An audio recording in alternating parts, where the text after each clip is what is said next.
Welcome everyone. Today I'm kind of doing a mini theory, but I put that in quotation marks because it's not like the other ones where I have like a script and all that sort of stuff.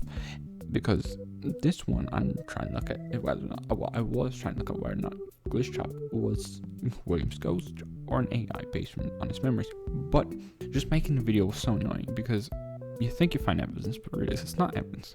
Okay, I started off by looking like, hey, this has to happen after FNAF 6, right? Because there's the scrap baby plush. I started there. And then I realized, hey, there's no FNAF 6 animatronic besides Helpy. And the thing is, in one of the tapes, we know that they used that Fazbear Entertainment gave them animatronic parts to help them put animatronics in game. However, if you put Circus Baby and Springtraps in, shouldn't you get Scrap Baby and Scrap Trap? Since that's what they look like, or that's what they were at the time of FNAF 6 and after.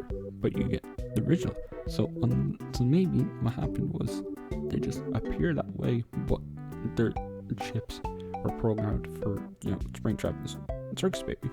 But then I realized, wait, where am I going with this? What does it have to do with anything? Because the thing I was going to go down is, I remember hearing it somewhere, but I can't remember where. But supposedly, Springtrap / Scrap Trap deliberately lost his arm, so it could be found, and then William could use it as a way to basically, bind his soul to the arm, so he could then enter back into reality using the arm. Basically escape hell. But then they're like, how would you get the chip from your arm to put Springtrap into the game? Unless he deliberately put one in the arm, who knows? Because like I said, there's no Scrap Trap, so perhaps before he became Scrap Trap, he lost his arm in Springtrap. But then you realize that and not every animatronic would have been built using chips. Like Ennard, when you take him apart, you get the individual components, not Ennard, because Ennard's not an animatronic himself. He's a bunch of animatronics. I same with Nightmare, Fredbear, and the Phantoms. They don't really have physical bodies. Same with the Plushes, they don't have really animatronic parts in them, as we're aware. But then another thing comes up, it's like, what if the FNAF 6 animatronics aren't there, not because, a whole lot of reason why I explained, like Springtrap not having his arm and stuff like that. Maybe like they had parts of Circus Baby. Like I'm trying to explain this whole line of maybe the reason why there's no Scrap Trap is because he used Springtrap's arm. But like that kind of falls apart when you realize the Withers and the Nightmares weren't there until the DLC. So what if the FNAF 6 animatronics were supposed to be in DLC 2, but that got scrapped? Pun not intended. So I kind of, once again, it's like, you think you take one step forward in your theory, but then you have to take 2 steps back. So then you kind of go down the line of, well, he acts like an AI, it seems like an AI, consciousness transfer, but at the same time, we don't fully understand how ghosts work in this universe. So technically ghosts might be able to work that way, who knows? And consciousness transfer kind of sounds like a complicated way of saying possession.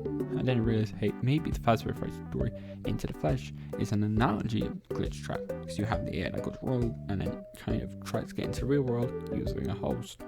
But then I realized Glitchtrap wasn't created in the game, he came from outside the game, and the two methods of escaping are different. Springtrap in Into the Flesh basically grew himself into person, whereas Glitchtrap is possessing, so that then you have to once again go back to the drawing board. Like, I don't think we'll ever fully understand if he's a ghost or an AI until the security breach comes out.